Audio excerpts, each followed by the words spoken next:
All right, Gay Hendricks, we are about to do episode 5. This is SHIBUMI, which we will explain what SHIBUMI is in the episode, but it's the big leap with investing in money. So what are we going to cover?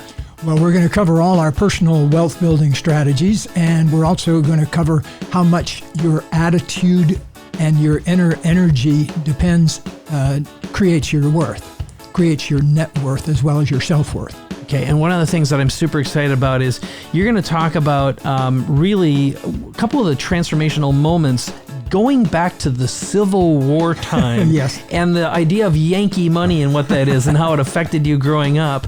But also the notion of, I talk a little bit about the seasons of money, a few big distinctions I've had, especially about slowing down to create opportunities, to create wealth, create income, and then get into a few philosophies, the values of money that have enabled me to completely change my investing strategies and philosophies. And we're going to get tactical too.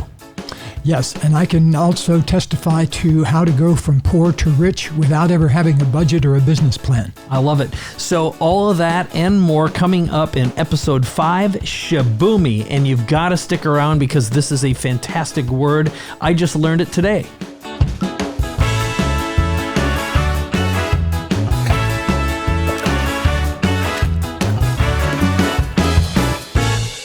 Gay Hendricks, here we are, episode 5. We're talking about big leap investing in money. It's nice to be here with you, my friend. Great to be with you again, Mike. All right, so why don't we begin?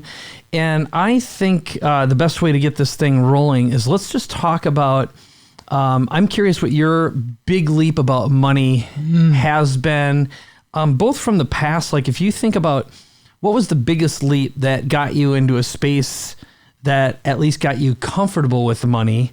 And then as it's evolved, I'm curious where it is now and also how conscious luck enters into that game. And I'll share a few things that I've learned and I think about now when it comes to investing in money.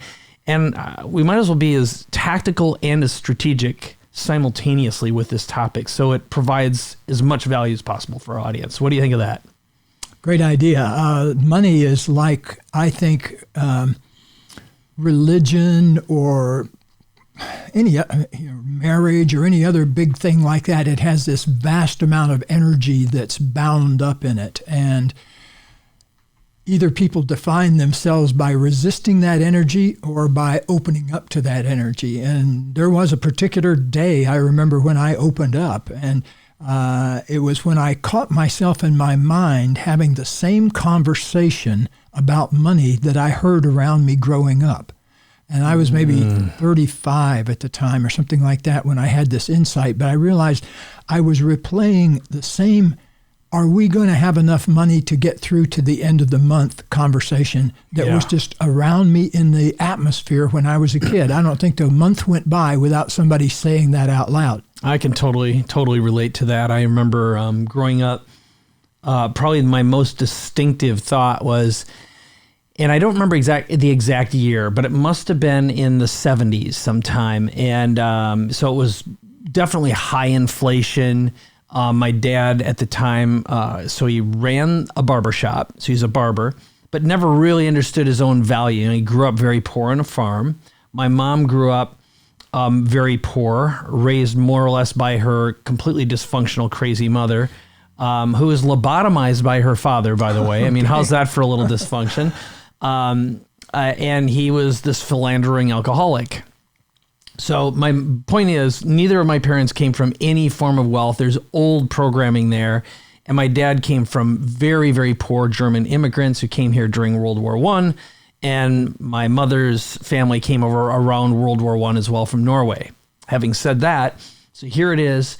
My mom wanted to make dinner for the night, and we more or less grew up getting vegetables out of the garden.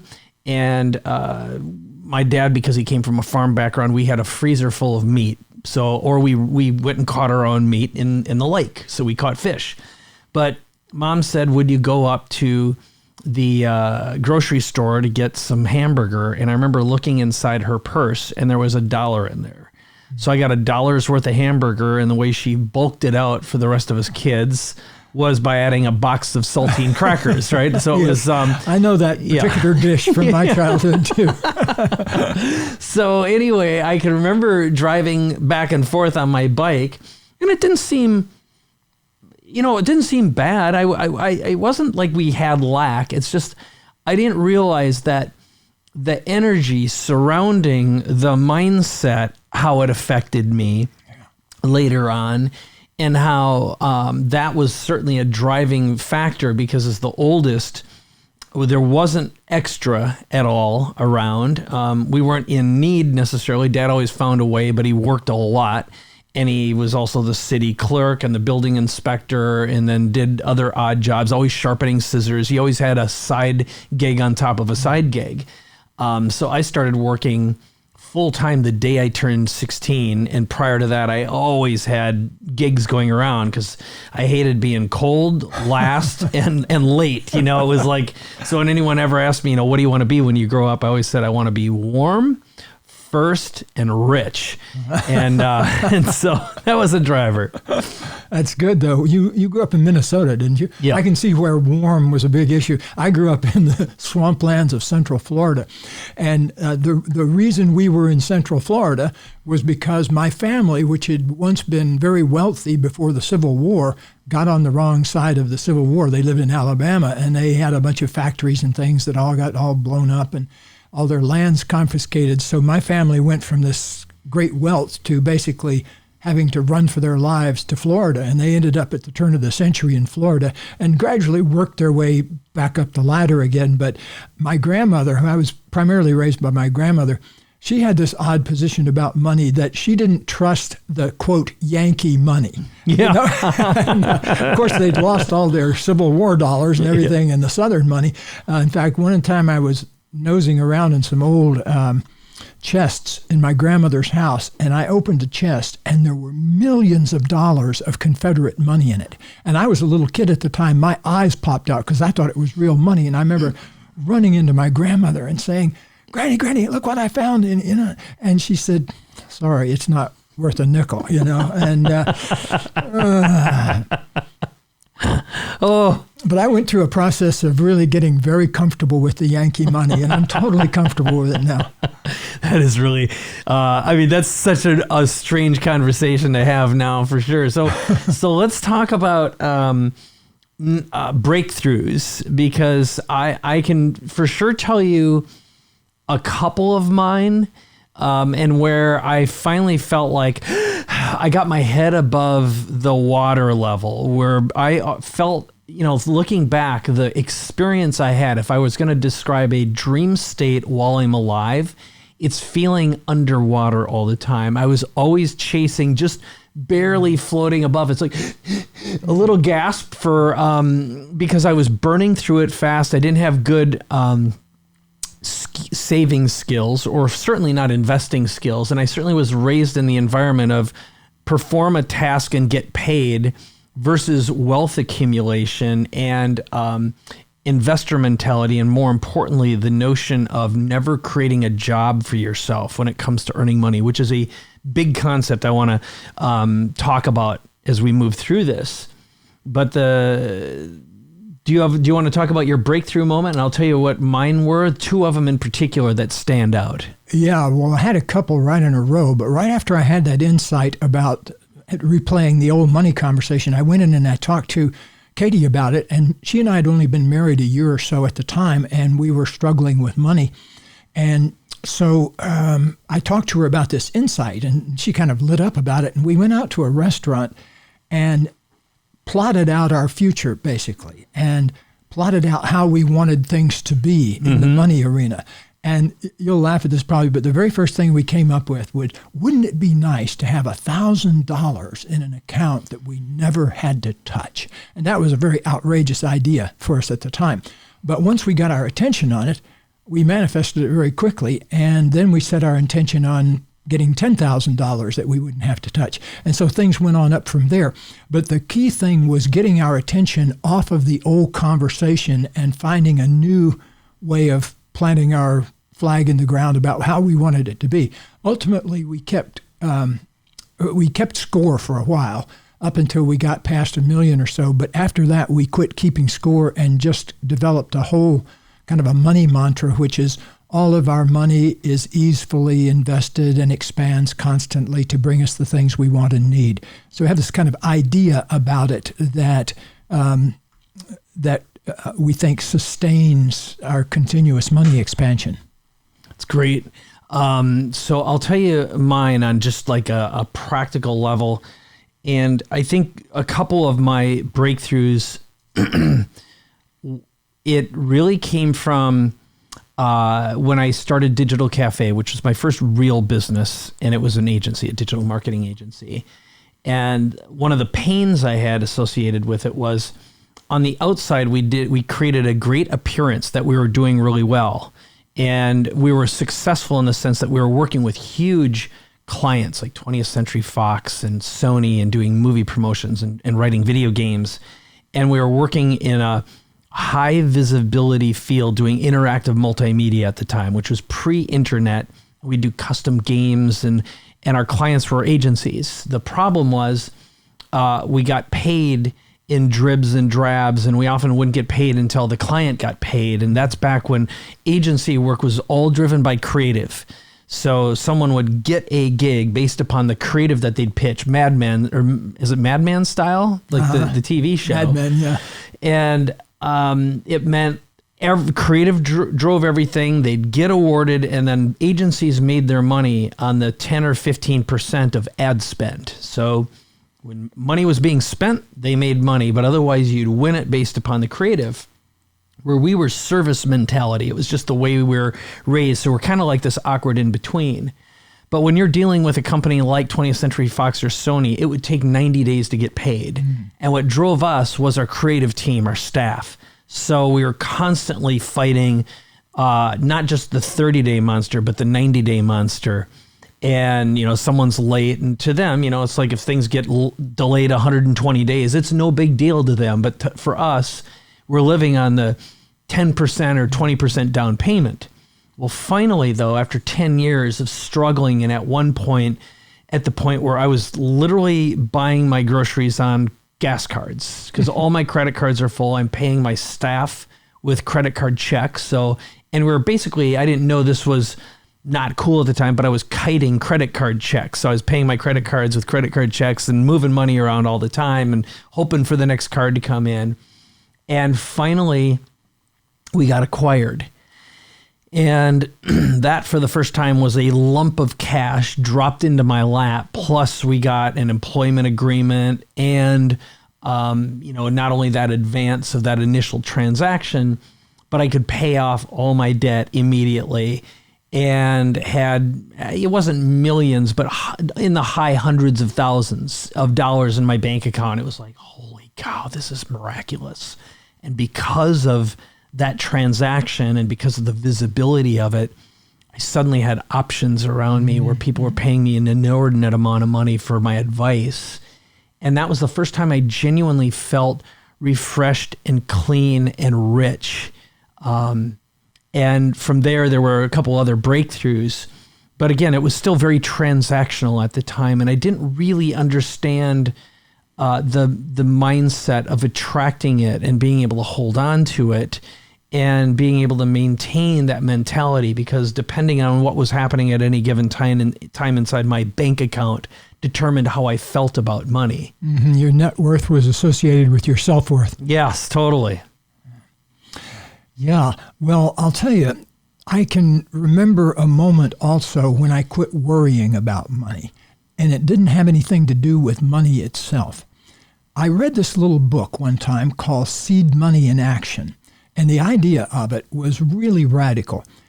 It talked about a process called tithing, which in regular religious terms means giving 10% of your income to the church or cause or religion. So this other guy that wrote Seed Money in Action said, instead of doing that, do reverse tithing. Figure out what you want to contribute and let it be okay for 10 times that amount to come back to you. And so I remember trying this experiment with Katie where we took $50 and put it into a tree foundation, some foundation that planted trees. And we did that in honor of my grandmother who loved trees. And so we made this $50 contribution to a tree planting organization. And we still support a whole bunch of those, by the way, 25 years later. We've been able to plant something like 20 million trees over the years. And so, but in that first $50, we did a seed money in action process where we said, okay, we'll let it be okay for $500 to come in as a result of this contribution. So reverse tithing, getting out there front with what you want rather than waiting till you get it and then giving back 10% of it. So it's a whole different philosophy. And I completely forgot about it until one day, a couple of months later, I was walking through the office and I was looking through the mail, and I got an unexpected royalty check for $536 or something like that from a German edition of a book that I'd completely forgotten about. So anyway, it was this extra $500, and I showed it to Katie, and I said, look, we got some free money in the mail. And she said, hey, it looks like the program must be working. And I remember saying, what program are you talking about? And she said, well, remember, we made a $50 contribution, and at that moment, something shifted in me, and I realized, oh, I'm in charge of this. It's not running me. Now I can create, by the amount of contribution I want to make to the world, I can create a back wave, so to speak. And so that, to me, rearranged my thinking. And it makes a lot of sense, because if you think about it, you grew up from farm stock. My family was in citrus and watermelons and things like that, so we had one eye on the weather all the time too. But when you're a farmer, you go out in the garden and you plant the garden and you water the garden. You go out there up front with your contribution. No gardener or farmer ever gets out there and says, okay, give me some vegetables and then I'll water you. You know, it doesn't work that way. And so I think it actually represents the way things are, that in life that you contribute to whatever level you can contribute, and then if you let it be okay, to be rewarded for that. A lot of people in our field, though, especially in the field of coaching and personal transformation and entrepreneurship and everything, they miss out on that, how to let the backwash happen, how to let the wave of abundance come back over them for their contribution. And that's one thing that I've been really working on over the past 10 years that the Conscious Luck book is all about. I love that. I love that. It got me thinking about a couple big ideas here. One of them is the seasons of money. We can talk about that, which again relates to the harvesting, which I know if we fast forward a little bit, there's a lot of in between here, but this past year, I took an enormous amount of time off. And historically, if I didn't have X number of coming in, so my mindset, which I'm still deeply programmed to, is I never, ever touch my principal. Okay. I want to live on cash flow and build my businesses on cash flow, not dependent upon investors or banks or any kind of outside, what I call a false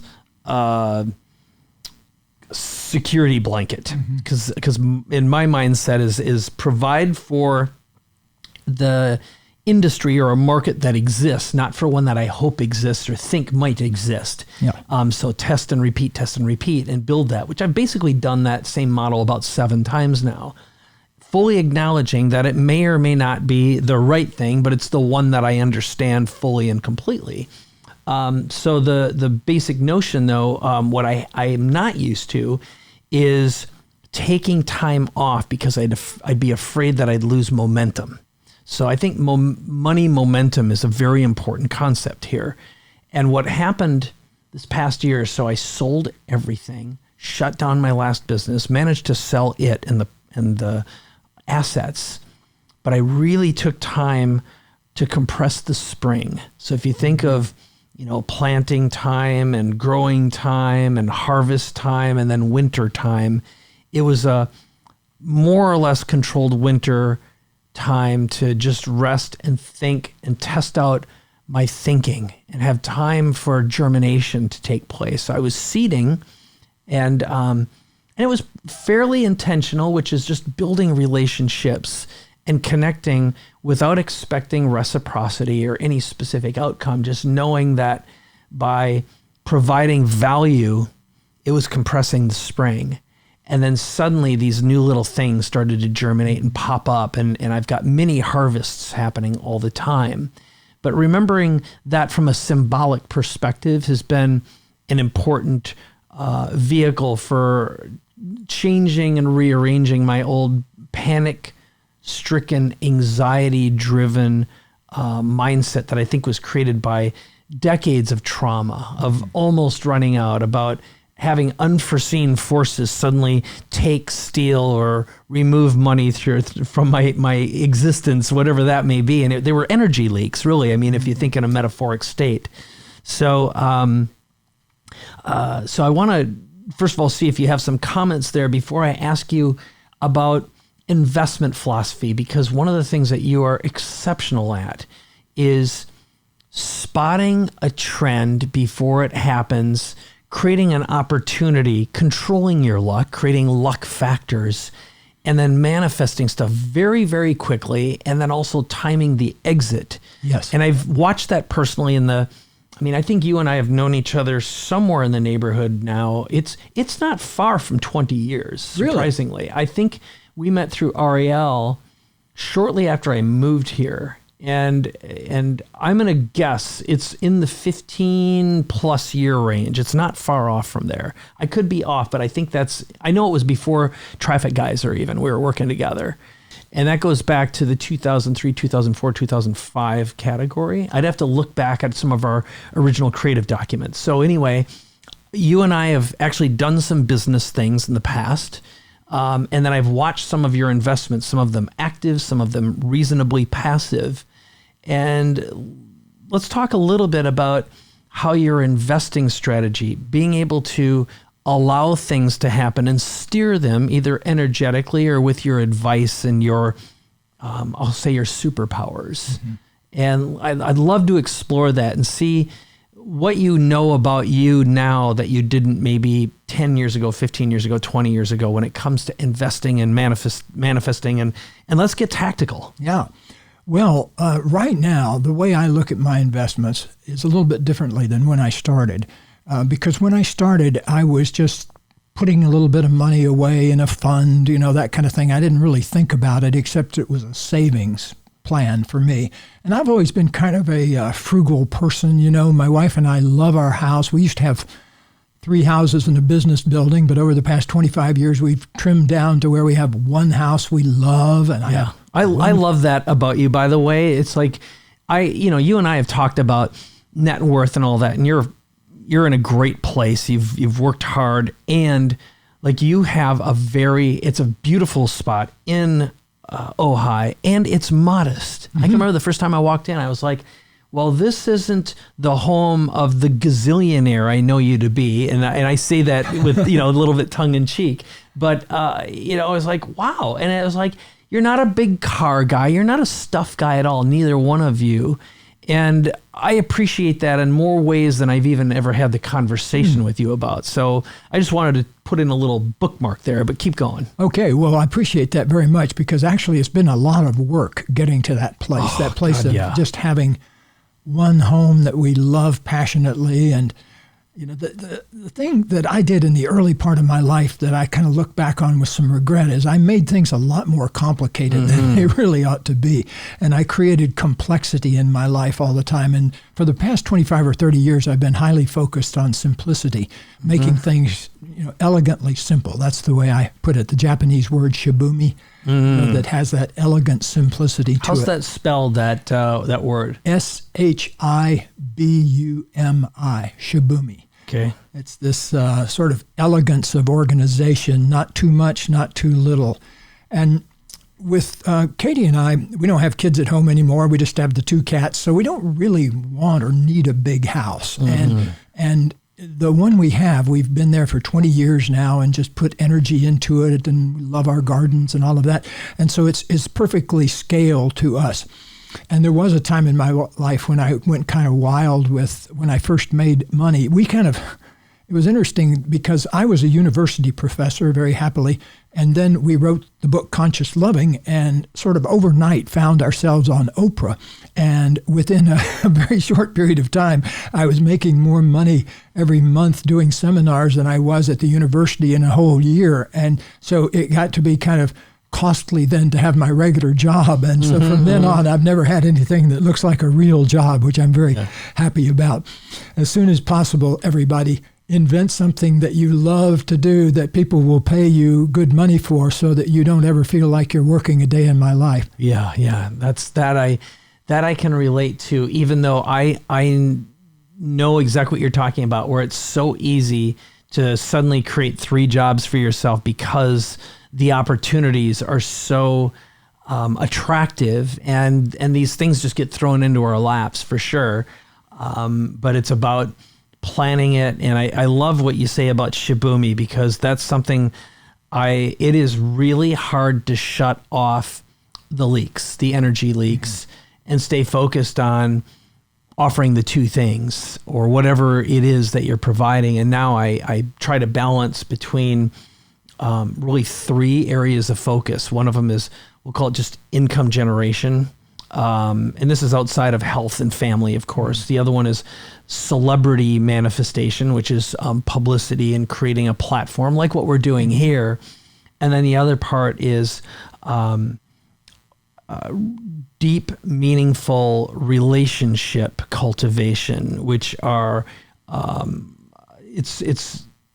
finding more and more how important as I become a lot less stuff oriented and eliminating all the excess and the desire to own is really what took up a lot of space, or the fear of not owning. So in other words, a concept of even owning a home now is becoming less and less attractive. I'll always have a base, but I just don't need anything. And I just really have intentionally let a lot of that go. I love SHIBUMI. It's a great word. I think I just decided as I was looking at this, that'll be the title of this podcast, this episode. Oh, good. SHIBUMI. I love it. I think we'll open up that way. But anyway, going back to investing. Yeah. Well, now I have a very unusual philosophy in investing. I like to have some stuff in the regular market, in the regular old stock market. I don't do real estate investing anymore. I had some good times there and I had some bad times, but it's just a pain taking care of it all. And I don't like to have business meetings very much. And so I really, really like to just keep things as simple as possible. Yes. So the things I invest in now, other than the regular market, I have a lot of investments in startups that I really like and have taken a fancy to. We just sold one of our startups a couple of years ago to Pepsi. And it took about 7 or 8 years to build up this. I didn't know it was that long. Yeah, it took 7 or 8 years. It was a probiotic drink called Kavita, which you can find everywhere now. But it got invented in a woman's kitchen, and the 4 or 5 first investors in the company were there in the kitchen watching her serve it to us. And then one of us, Bill Moses, who happens to be a Wall Street genius, took it and built it into a big business. And so, but it was based on passion and heart. I saw something there. I saw the quality of the person she was. I saw the quality of the person Bill Moses was. And I always say, I usually don't invest in stuff. I invest in people. Yeah. And if I like what they're doing and I like the thing they're doing, if I have a general good feeling about it, but it's the people I look for, because every great business depends on having a great team. And that great team could go off and do some other business 9 times out of 10. They could build another business. Like I'm in another one now that was founded by Bill Moses called Flying Embers, which is a whole line of probiotic beers and kombucha, hard kombucha, that people can buy in bars, and the big hot item right now, which is gluten-free beer. And so it's a type investment in a type of beverage, but it's really investing in a person. And I have investments also in a whole bunch of things that are sort of, I would call them hedge sort of things. Like one of them is we fund, along with a bunch of other people, we fund a fund for lawyers that pays their expenses to go out and and get involved in environmental lawsuits that eventually pay off from places like PG&E and Edison and things like that. Yep. So we're involved in a lot of those kinds of things, kind of to be a chest to finance those kind of operations.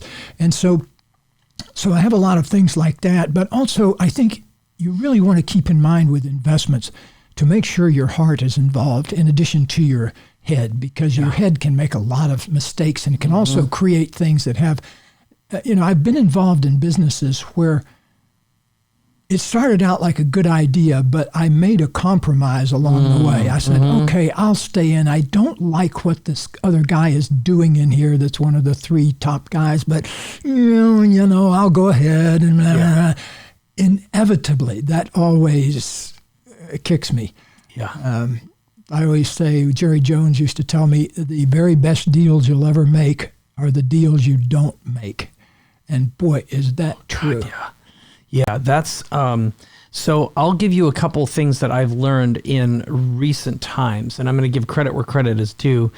One of the clients that I'm working with right now, his name is Justin Donald, and the backstory behind him was I met him in Fiji. And he's this real low-key, laid-back guy. And at first I thought, man, he seems like a nice accountant. And it turned out he had built a substantial net worth by studying the heck out of every investment strategy imaginable. And he had a job 4 years ago, and inside of a period of about 21 months, brought his net worth to over 8 figures. And then inside of 4 years, another 8 figures again, and it's about to grow again. So it's tens of millions of dollars. And when I met him, he told me about a couple of the investments he had made, which were in mobile home parks. So some real estate, but also a bunch of other deals. And right now, over 50 deals that he's involved with, and only 2 have ever turned bad. So statistically, very good. And of course, my greed glands got activated as soon as we started talking. I'm like, okay, I want to know what your secrets are. So I'm going to share some of those now because I've adopted them as my own. And one of them, so he's got 3 values and 10 commandments of investing. That's what we sort of built together because I'm helping him build his platform based on this. So his values are never create a job. And then the second is he's a cash flow investor. So in the past, one of the mistakes I've made, I don't know if it's a mistake exactly, but it's someone comes to you with a deal and says invest money, and then you wait until it exits. And his whole deal is I want to start making money from day 1 or at least month 3, and then I want my principal back in 6 to 12 months with interest and equity and a kicker, ideally. So it definitely shrinks the kind of deals you can get involved in, but there's so many opportunities out there, which there's no such thing as a deal that really got away, not necessarily, because there's just so many deals. And that's why you've really got to be selective. And I know now some of the investments I made were only because I liked the person, not because it was a really good deal.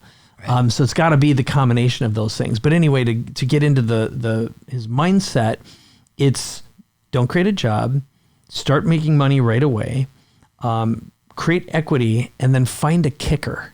So a kicker might mean, is there another way you can add value and make money simultaneously? Mm-hmm.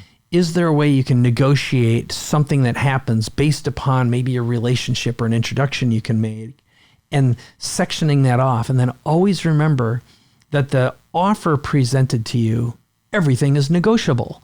And it's easy when you're just starting to invest that someone presents the offer and it's sort of like it's this or that, because our minds adhere to frameworks. The human brain loves to operate within rule sets as long as it doesn't feel like they're being imposed upon us. And that alone has dramatically changed my mindset now, even the way I invest my time in everything.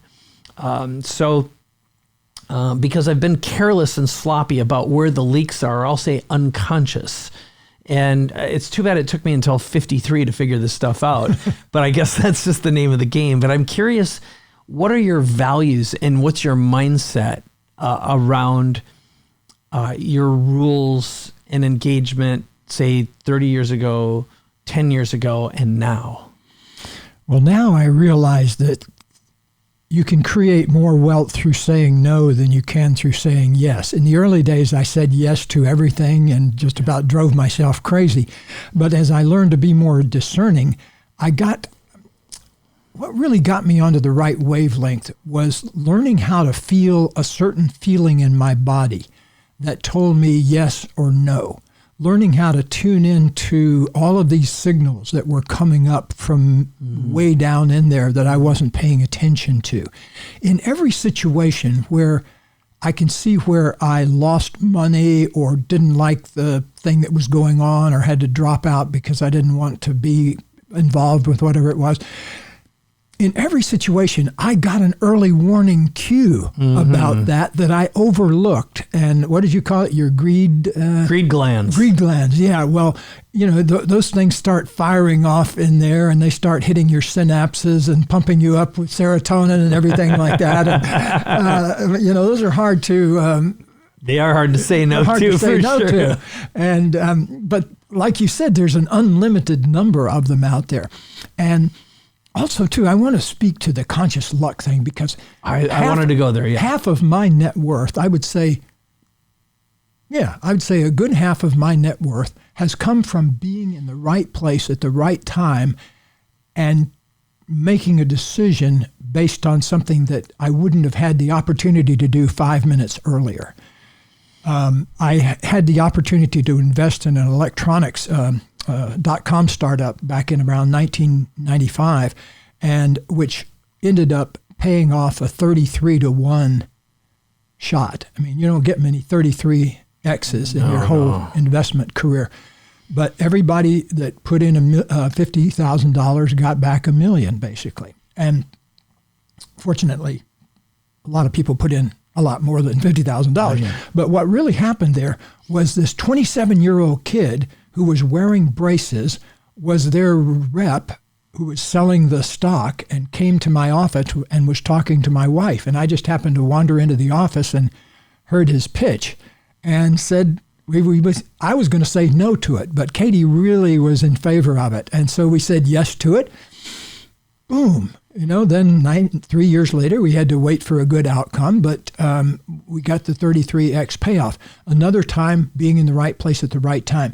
So I think we ought to do a whole show on how to be at the right place at the right time, because I've got a whole chapter on that in the new book. I'd love to share that. Yeah, I think that's a great idea. And again, it gets, this is where we get into the juju and the manifestation. So I'm making some notes here. But I was taking note as I was listening to you about the kinds of deals I had been attracted to in the past. And what I have done, and what I wanted to just ask you is, like, how much you typically risk now. So again, on a purely tactical level. Okay, that's what it is. That's my current magic number is $250,000. Okay. And I can even tell you a kind of a bigger philosophy that's held in. Mm-hmm. One of my original investment advisors, a guy named Ken Casey up in the Bay Area, told me that it would be good, this goes back 30, 35 years, he said, think of your investments as most of it goes in a bread box and then 10% of it goes in a fun box. Mm. And don't forget your fun box. Invest in things that look interesting or things that capture your heart and everything like that. But mostly have 90% of your stuff in your bread box. Okay, and so now, interestingly enough, the last thing that came along that I wanted to put my $250,000 into, I did. And then I got a call from the finance guy a week or two later that said it was oversubscribed and they were going to have to give us back $150,000. So I didn't even get to put my full $250 in. But I've calculated that I put 10% of my net worth in a fund box, and it just sits there when I find something fun to put it into. And so that's how I arrived at that number. Okay, that's interesting. I haven't gone down that path because most of what I put mine into now is my superpower box. So I'm looking at ways There's a deal I'm negotiating right now where I know I can walk into this and put in a relatively small amount of money, under $100,000, and can probably quadruple the value of the business with a series of 3 phone calls and a relationship. And it will provide much needed capabilities. So, for example, and completely outsourced sales force, guaranteed distribution, name recognition, and in this particular case, it would also provide access to celebrities that aren't easily accessible. So, and all of those have inherent value multipliers associated with them. And so, in one case, one of the investments I've made, it's both fun. It's a superpower accelerator. It gives me more access to the people I want to work with, but I have to be exceptionally careful because it doesn't have the infrastructure or people it needs. And they basically take from my capabilities. So now I have something that's not generating immediate cash flow, and is taking from my cash flow because of the investment. And it's sort of like necessary because it's at that delicate, it's not quite there yet and it needs more momentum. It needs more cash flow. And saying no to something like that, it's sort of like having a hungry baby. You know exactly what you should give it. And you've got to decide whose clothes, if you have one set of clothes, which baby you're going to give them to. And it's just all a matter of resource allocation. And again, that gets into did I create a job with the investment? And I sort of did. But I do like the notion of superpower acceleration with relationships and things that I can immediately control without having created a job. And that's a delicate balance. Yeah. And we ought to do another show sometime also on the value and wisdom of taking investments from other people, because I've got a lot of opinions about that now. I'm very leery of that now. There was a time when I took investments right and left from people, and I found that if at all possible, do it on your own money, because every one of those comes with issues that need to be resolved. And so after a certain point, you may not be able to do it that way, but I've funded now 2 or 3 of my own businesses just on my own capital, and I found it a lot better than starting from the get-go with a bunch of people looking over my shoulder.